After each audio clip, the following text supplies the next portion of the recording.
You wake up and your mind is already racing. You've got a million things to do and you can't seem to focus on any of them. The Stoics had a lot to say about this problem.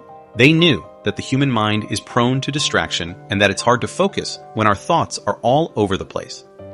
The Stoic philosopher Epictetus said, "We suffer more from imagination than from reality." In other words, it's not the distractions themselves that are the problem, but our own thoughts about those distractions. So how can we stop our minds from wandering and actually focus on the task at hand? Marcus Aurelius, the Stoic emperor, had some advice on this topic. He said, "You have power over your mind, not outside events. Realize this, and you will find strength." We can't control the distractions that come our way, but we can control how we respond to them. And as the saying goes, when life gives you lemons, make lemonade.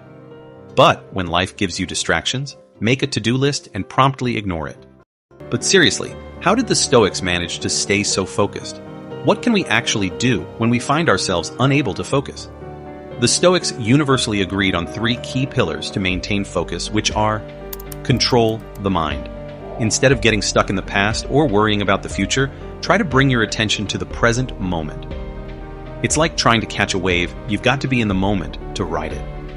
But what does this mean exactly?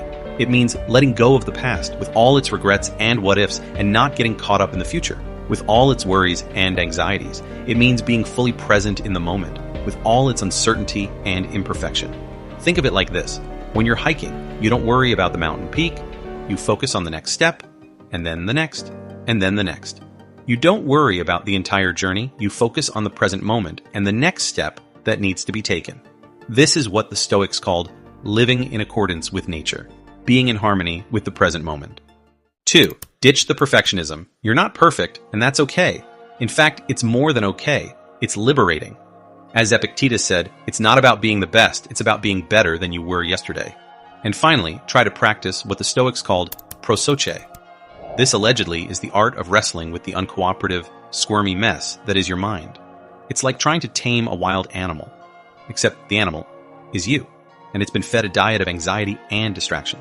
With practice and training, you can develop the skills to wrangle your thoughts and stay focused on what truly matters. But be warned, it's a lifelong struggle.